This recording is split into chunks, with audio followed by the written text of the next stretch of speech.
శ్రావణ మంగళ గౌరీ వ్రత శుభాకాంక్షలు. వ్రత కథ ప్రారంభం. తొలి సూతలవారు సౌనుకాది మహర్షుల చెవులకు విందుగా వినిపించిన మంగళగౌరీదేవి యొక్క మహత్యమును చెప్పుచున్నాను, అందరూ వినండి. పరమభక్తాగ్రేసరుడైన నారద మునీంద్రుడు సావిత్రి పతివ్రతకు ఉపదేశించిన మంగళగౌరి వ్రత కథ. పూజా విధి విధానములు. ఒకానొక సమయమున ద్రౌపదీదేవికి శ్రీకృష్ణుడు ఈ విధముగా వివరింపగా, ద్రౌపది పరాశక్తి అయి మంగళగౌరిగా లోకమును ప్రఖ్యాతిగాంచినది. ఆ మంగళగౌరీదేవికి కటాక్షమి అయి ఏ స్త్రీలపై ఉండునో వారికి వైదవ్య బాధ కలగబోదు. సర్వవిధ సౌభాగ్యములతో వారు ఉందురు. ఆ మహాదేవి శ్రద్ధాభక్తులతో అర్చించవలెను. ప్రతి సంవత్సరము శ్రావణమాసములో వచ్చు మంగళవారములే ఈ వ్రతము చేయుటకు అర్హత అయి ఉన్నవి. మంగళగౌరీదేవి పసుపు, కుంకుమ, పూలు, సుగంధాది మంగళ ద్రవ్యములన్నీను ఆవునేతితో ప్రకాశించు జ్యోతి రూపమునందున బాసిల్లుచుండును. మంగళగౌరీదేవిని పూజించిన సౌభాగ్యవంతులైన పావనులైన స్త్రీలెందరో కలరు. పూర్వకాలము నాటి మాట ఏమిటనగా, త్రిపురాసురులను సంహరించుటకు వెడలిన ఆ ఈశ్వరుడు ఈ గౌరీదేవిని పూజించియే విజయ పతాకము ఎగరవేసినాడు. ఆమెను పూజించుట వలనే కుజుడు మంగళవారమునకు తాను అధిపతి కాగలినాడు. మనువంశజుడైన మండుడను రాజు గౌరీదేవి తప ప్రభావమునే చాలా కాలము భూలోకమున సర్వసంపదలతో రాజ్యమేలగలిగినాడు. గౌరీదేవిని పూజించి వైదవ్యమును తప్పించుకొనిన అదృష్టవంతురాలైన ఒక నారీమణి కథ చెప్పగలవాడను వినుము.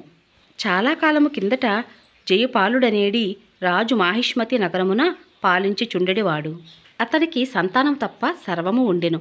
దానివలన అతడు సర్వము ఉన్నను సర్వము లేనట్లే భావించి చుండెను. చేసిన దానములకు, నోచిన నోములకు, మ్రొక్కిన దైవములకు లెక్కయే లేదు. అనేక పుణ్యకార్యములను ఎన్నో చేసెను. కాని అతని కోరిక అప్పటికేనే తీరకుండెను. చివరకు పరమేశ్వరునకు వారిపై కరుణ కలిగింది. ఒక సన్యాసి రూపంతో అతడు జయపాలుని నగరమునకు వచ్చి అంతఃపురమందలి బయట ద్వారము చెంత నిలువబడే భవతీ భిక్షాందేహి అని అరిచి క్షణమైనను నట నిలవలేక వెడలిపోయెను. జయపాలుని భార్య పళ్ళెములో వస్తువులన్నీ సమకూర్చుకుని బయటకు వచ్చులోపుగానే ఆ సన్యాసి వెడలిపోయెను. ఆ విధముగా 3 రోజుల పాటు జరగగా జయపాలుని భార్య భర్తకు విషయము గురించి చెప్పెను. భర్త, సతీ తిలకమా, అతడు ప్రతిదినము మధ్యాహ్న సమయమున కదా వచ్చుచున్నాడు. రేపు ఆ సమయమునకు ముందుగానే వెడలుము. పిలిచిన వెంటనే ఆ సన్యాసికి భిక్షము వేయుము అనెను. ఆమె అట్లే అనెను. సన్యాసి వేషధారి అయిన పరమేశ్వరుడా, దినము మధ్యాహ్న సమయమున వచ్చి భిక్షమును అడిగిన వెంటనే ఆమె ముందని కేకి స్వీకరించుండని బంగారు పళ్ళెము అందించెను. అంతనా సన్యాసి దానిని గ్రహింపక, మీరు పుత్ర పౌత్రులు లేని నిర్భాగ్యులొకటిచే మీ చేతి భిక్షము గాని ఆతిథ్యము గాని మేము స్వీకరించుట అసంభవము అనెను. అయినా మహాత్మా, సంతానము కలుగు మార్గము మాకెరిగించి పుణ్యము కట్టుకొనుండని ఆమె అనెను. ఆ సన్యాసి, నారీమణి, ఇప్పుడు నేను చెప్పబోయేది తూచా తప్పక నీ భర్తకు చెప్పుము. అప్పుడు పని జరుగును. నీలవస్త్రధారిగా ఒంటరిగా నీలేశ్వరుడైన నేమగణని నగరపు తూర్పు దిక్కునకు వెళ్ళుము. అచ్చట అరణ్యములో అతని నీలాష్పము ఎచ్చట అలసటతో కింద పడును, అచ్చట దిగి త్రవ్వమనును. అక్కడ ఒక బంగారు దేవాలయం ఉండును. అందుగల భవానీని పూజించినచో ఆమె మిమ్ములను ఉద్ధరించెను అని చెప్పి ఆ సన్యాసి రూపధారియగు పరమేశ్వరుడు వెడలిపోయినాడు. భర్తకు ఆమె అట్లే చెప్పగా అతడు అట్లే అని వెడలినాడు. సాధువు చెప్పిన మాటలన్నీ కూడా భవానీ దేవాలయమునికేకి సర్వవిధముల భవానీ నర్చించెను. జయపాలుని భక్తికి మెచ్చిన దేవి వరమునిచ్చెద కోరుకోమనగా జయపాలుడు సంతానం కావలెను అని కోరగా, అంతన తల్లి వైదవ్యము గల కన్య కావలెనా, అల్పాష్మంతుడు సజ్జనుడగు కొమరుడు కావలెనా అని ప్రశ్నించెను.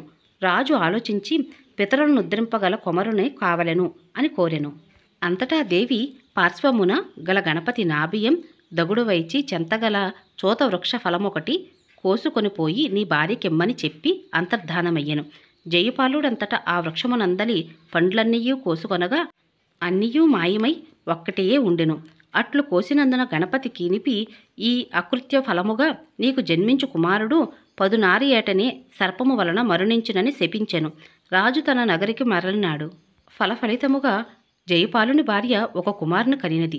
అన్నీయూ సక్రముగా జరిగినవి. తరువాత పిల్లవాడు క్రమంగా పెరగసాగాడు. వయసు వచ్చినది. జయపాలుని భార్య, అబ్బాయికి వివాహము జరిగినా ఆయుర్దాయము పెరుగును కనుక వివాహము చేయుడన మనవాడు దైవదర్శనార్థము కాశీకి వెడలవలయను కదా, వెడలి వచ్చిన వెనుక వివాహ విషయము ఆలోచించదము కాగా అనినాడు. జయపాలుడు త్వరలోనే తమ కుమారుని అతని మేనమామతో కాశీకి పంపిరి. త్రోవలో వారు ప్రతిష్టానపురము చేరిరి. అచ్చట వారు ఆరామమున ప్రవేశించిరి. అక్కడ కొంతమంది కన్యలు ఆడుకొనుచుండిరి. అందు సుశీల అను కన్యను మరొక కన్య దెబ్బలాట సందర్భమున మొండారండా అని తిట్టెను. అంతట సుశీల, మా అమ్మగారు మంగళగౌరి వ్రతం చేయుచున్నది కనుక మా కుటుంబంలో ఎవ్వరూ కూడా మొండారండలు ఉండరు అని చెప్పినది. జయపాలుడు కుమారుడు శివుడును అతని మేనమామయ్యను కొంతసేపటి అచ్చటనే ఉండి తర్వాత సుశీల తండ్రి అర్చించు పార్వతీ పరమేశ్వరుల ఆలయమునకు వెడలిరి.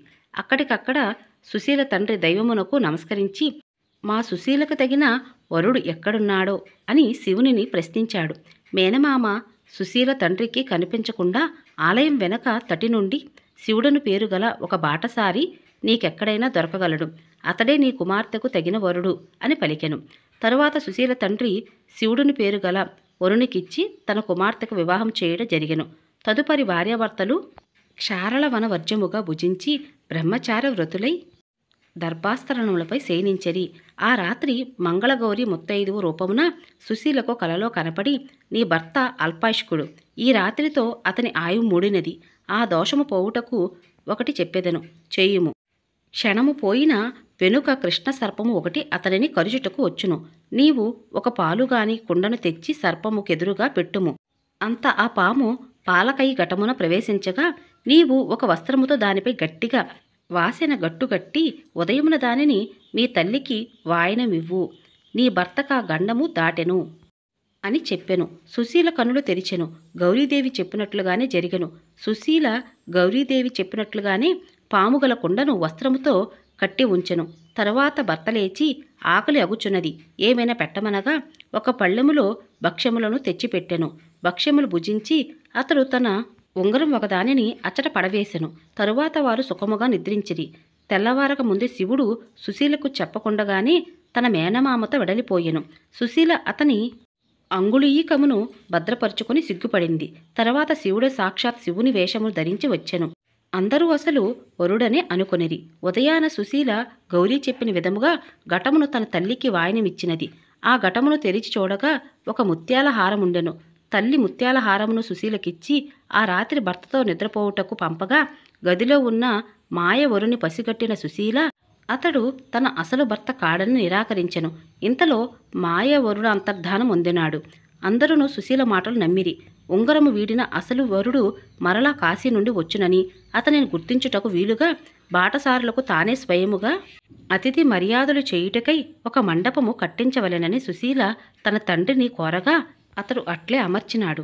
ఆ ఉంగరం ధరించి సుశీల అతిథులకు అనుదినము పాదప్రక్షాళన మొనొచ్చుచుండెను. అచ్చట నుండి ఎప్పుడో వెడలిపోయిన శివుడు వాని మేనమామ కాశీకేగి తిరిగి స్వప్రాంతమున చేర బయలుదేరిరి. మార్గమధ్యమున శివునికి ఒక కల వచ్చినది. అందు తాను చనిపోతున్నట్లు. అప్పుడు మంగళగౌరియే యమదూతలు తమ విషయమై యుద్ధము చేస్తున్నట్లుగా తోచినది. తరువాత వారు మరల ప్రతిష్టానపురమున కేగి అన్న సత్రమును కేగిరి. అట సుశీల శివునికి పాదప్రక్షాళన చేయిచ్చు అతడే తన వరుడని మాతాపితరులకు చెప్పెను. ఆనవాలు ఉంగరం గుర్చి చెప్పినది. శివుడు నిజము చెప్పినాడు. అనంతరము వారికి వివాహమైంది. శివుడు శిశువులతో తన తల్లిదండ్రులను చేరెను. మామ సుశీలను తమ కుమారునకు ఆయుష్ ఎట్లు వృద్ధి అయినది అని అడిగెను. అది మంగళగౌరి కృప అని చెప్పినది. తరువాత చిరకాలముండెది. కావున ఓ ద్రౌపది, మంగళగౌరి వ్రత ప్రభావమున వైదవ్యము లేకుండా చేసుకొనవచ్చును అని శ్రీకృష్ణుడు చెప్పెను. ఇక ఇంతటితో మంగళగౌరి వ్రత కథ అనేది సమాప్తమైనది.